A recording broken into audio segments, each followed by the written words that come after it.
What's going on, everybody? I'm B Love, and this is the first official video on Nobody Can Save You But You.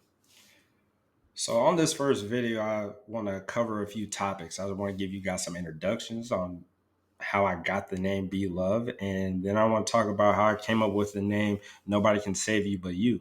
I also want to talk about some of the current events that have taken place this week. I'm sure you guys have seen it in social media and everything, so I want to touch on those topics. And then I also want to talk about what I foresee happening with this channel, and then what I want to do in the future and everything, and then go from there. And hopefully you guys stay tuned the whole way and see how this thing evolves. And I just want to keep the ball rolling. The name Be Love, where does that come from? That name is actually a nickname that I inherited from my brothers. All right, so pretty much the way this works out, right? I'm the youngest. um, I'm the youngest of 10 in total, if I'm counting both sets of my step siblings. Okay. Both my parents remarried, but I'm the youngest. And of the original six, there's four boys, two girls. And all of my brothers' names start with B's. Okay. So with me being the youngest, growing up, they played sports and everything. So they were always called, Love or Be Love and stuff like that. And my name is Braxton. So, as I got older and I was coming up through like middle school and high school and stuff like that, it just became a thing, where I'd be called Be Love. I have other nicknames and stuff too that, my friends call me and stuff like that. But Be Love is the one that sticks. But my government is Braxton Love, and I just felt like it made sense. It's cool. I got a cool ass name, you know. Um, so that's where that comes from. Some people still to this day don't believe me that my last name is actually Love. I've had to show like several people my driver's license before just so they believe me, and I still think that's kind of crazy, but I'm also honored to have inherited that nickname from my brothers and stuff. So that's where that comes from. And I thought it would be unique to have it be love, but spell it differently. Be love is usually spelled Blove, except I spell it BLV without the O and the E. So, in my opinion, I think it's unique, and I still get to represent for my family. And that's the reason behind how I got the name Be Love and why I chose that to be, my screen name and everything. So that's where that stems from. Nobody can save you but you. Why I chose that to be the name is because it's very true. Anybody who's ever gone through something, or in their life a trial or a tribulation, at some point during that trial or tribulation, you realize that, all right, nobody's going to get me out of this but myself. And I think that saying, nobody can save you but you, is something that I hold near and dear to me. And the reason being is I've gone through some stuff in my life, that in that situation, I literally had to realize, all right, the only way I'm going to get out of this is if I decide to. You know what I mean? It doesn't happen right away. It that's not realistic. But when you are in that situation and you finally have that realization that nobody can save you but you literally start to make those necessary changes, and I think that's what is so good about me picking that name, because it's something that I've wanted to do this for a long time, because I wanted to reach out to, or be able to reach people, right? And one way of doing that is through social media. Everybody has their phone in their hand constantly. So if I could reach somebody who is going through a trial or a tribulation, I hopefully can be that voice of reason for them to realize. So whether you've gone through something or you're currently go through something, it starts and ends with you. You're the only person that can get yourself out of that situation that you're in. And remember, it doesn't happen overnight. It does not at all. But when you make those necessary changes, things will start to get better, you know. So I think that's my whole reason behind it. I I had the name Be Love for, you know, quite some time, like I already stated, and how I wanted to like spell it and all that stuff. And I was like, all right, cool, I got a starting point. But as far as what I really wanted to do, I couldn't think of like how I wanted to, you know, do this thing. And then the other day, I think when I was getting ready to go and work out, you know, I always listen to motivational speakers and stuff. And sometimes I listen to like compilations of several different motivational speakers. I can't remember which one it was, but one of them said, nobody can save you but you. Nobody's coming to help. The only way you can get out of that current situation is you. It literally starts with you, and you're the only person that can um, make that change. You know, if you want to make a change, you got to be the change, you know? So I think that's what really drove me to like, you know, that light bulb going off and me literally just going ahead and taking this leap of faith to do this thing. So a little bit about Again. myself. Okay, so I already told you guys earlier I am the youngest of 10. I did mention that my parents they both remarried, right? But aside from that, I'm from Kansas City. I generalize that just because not too many people know the actual city that I'm from. I'm from Olathe, Kansas, which is on the Kansas side. All right. So sorry for all the Boston fans out there. I know I got a B on my hat. I don't wear it because I, you know, am a Boston fan. I wear it because it has a B on it. My first name starts with B. Okay. So I'll clear all that up for anybody who uh, who sees this. So from Kansas City, born and raised in Olathe, and you know, growing up, I had both my parents in my life, and they're very supportive of everything that I did and that I do to this day, including my step parents. You know, they're very, very supportive. Grew up in the church. You know, my dad is a pastor, and you know, so being a PK, you know, go to church every Sunday, Sunday school, and all that stuff. You know, so did that growing up. You know, my family is very God fearing, and you know, that was something that was instilled in me at a young age. You know, and I still hold that close to my heart to this day. You know, the other thing is while in Olathe, Kansas, I also played sports. I've been playing sports since I was about 5 years old. I started off playing flag football, then got into tackle football. Um, I think Pop Warner was around, but I feel like it's not as popular as it is today. You know, everything has evolved over time. But played football in a league called SECJC. Anybody from Johnson County knows what that is. But that's where I played. I played for the Olathe East Hawks. You know, and yeah, we had a pretty solid team. You know, shouts out to all my boys.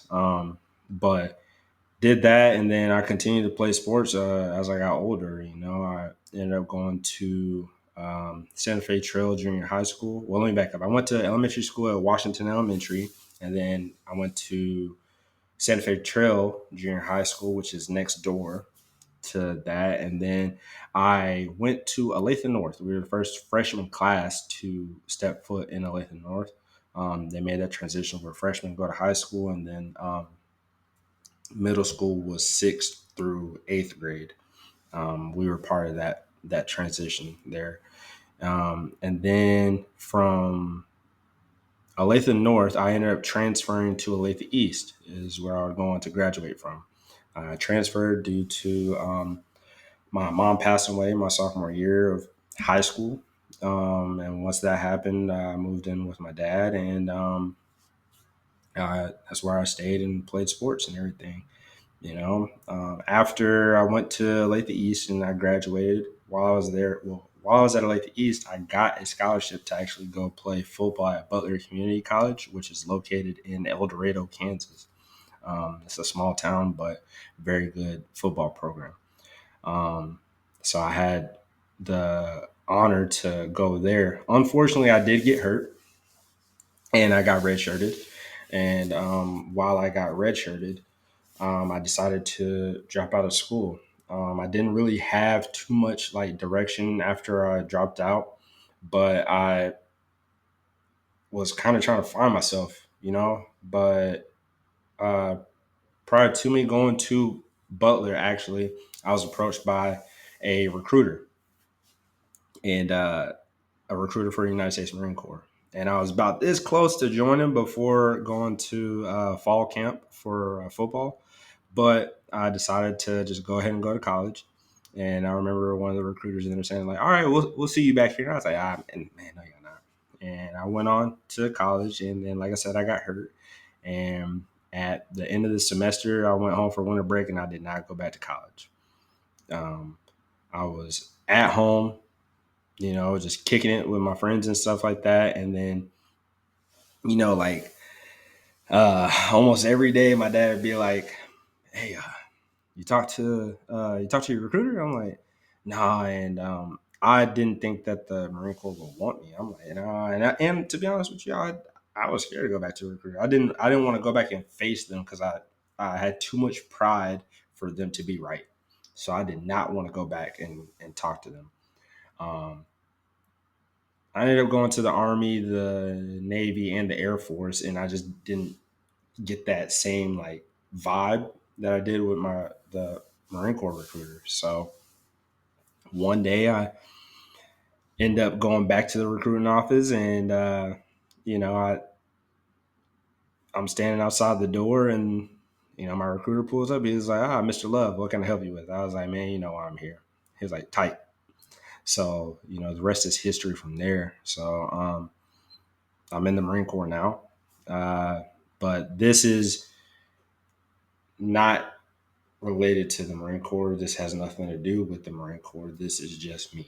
It's something that I enjoy doing. I like talking, and I have no issue with sitting here talking to a camera and you guys watching these videos and stuff. So um, that's my whole little spiel about myself, But I think everything that I went through has got me to this point, and one of the things that I always wanted to do, and I did do a lot actually, was speak to people. I would go back and speak at my junior high school. I even had the honor of going back to my high school actually and speaking during Veterans Day, um, which was such a shock to me because I'm talking to you know classes which probably got like 20 or maybe 30 at most people in those classes. From doing that to jumping to speaking in front of 1,000 of people. And the crazy thing was I actually had a dream about it before it happened. In my dream, I woke up when I got to the stand on stage, and it was like deja vu, and it actually became a reality. So that was pretty cool. And from that point on, I just always wanted to do these things. I got the inspiration from Eric Thomas, Ray Lewis, um, Tony Robbins, Les Brown, those guys, because when I even Eddie Pinero, um, they're me listening to them. Like, it got to a point to where I would stop listening to music to work out. I would literally just listen to motivational speeches, like, for real, because it would literally help me get through the stuff. Like, it just would be like a coach for me. That was something that I always liked, was the coaches firing you up and telling you, like, "All right, guys, we got to do this and da, da, da. You can do this." That was always something that would get me going. So I made that switch from listening to music while I worked out to listening to motivational speakers. you know and I've had people over time saying that I should keep doing it and stuff. I just never took the leap of faith, and that's what I'm doing now. And I'm hoping to be able to reach people, and hopefully have that same effect that motivational speakers had on me, that I can have that on somebody else. Because at the end of the day, we all need something to motivate us, you know. But I always go back to it. It always starts with you, you know. And I think that hopefully by the time you get to the end of these videos and stuff like that, that you're able to, you know, keep going, and you want to become a better version of yourself. You want to, okay, I can do this, you know, like things like that. That's my aim. That's kind of where I'm headed towards, you know, and I'll get What I into that foresee here in a second. doing with this channel is just you know, making videos, hopefully that they're motivational in some nature to, you know, anybody who needs them. But I also hope to one day do interviews with people. I know some people that would be willing to, you know, come here and talk, and that I could just have, you know, a genuine conversation with them just about how they've been in their own trials and tribulations, and they've, you know, had to find a way to push past it and stuff like that. So I want to do those, and, you know, kind of transition this thing into sort of like a podcast. Right now, I'm in the early stages of this stuff. Like I got like a little mic. I got, you know, headphones in, and using uh, the camera on the computer to do these videos. You know, so hopefully as time goes on, I'm able to evolve this thing into, you know, to where I have.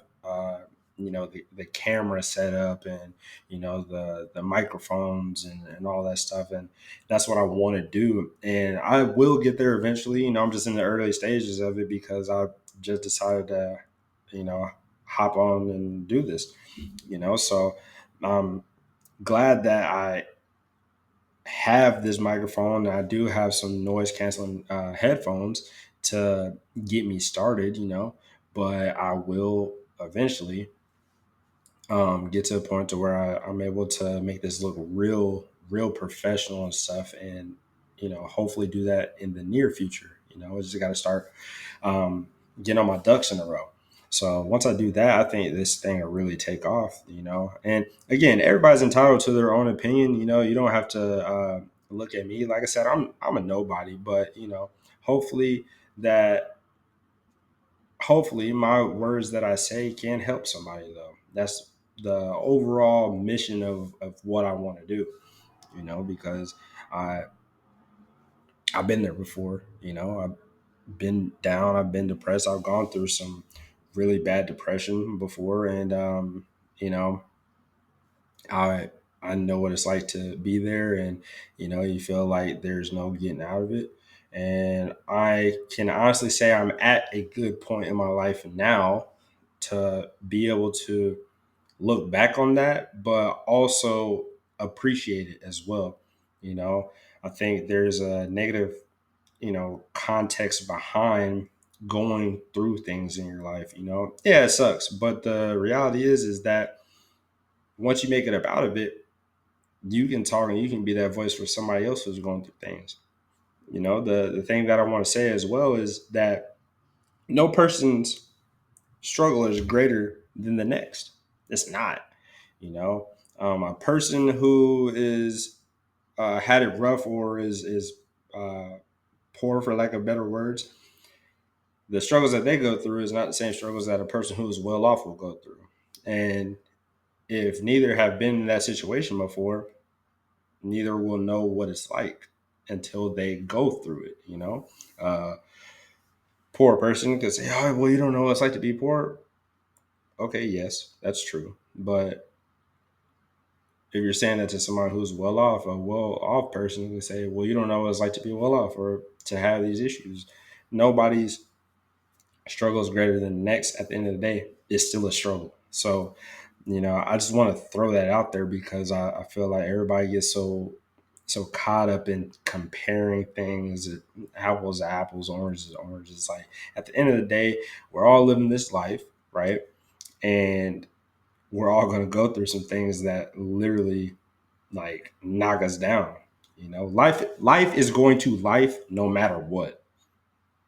No matter what. There's nothing you can do to stop it. You can try to prevent it from happening all you want, but life is going to life, and there's nothing you can do about it. It's gonna suck. It's gonna be tough to get through it, but at the end of the day, if you're able to wake up and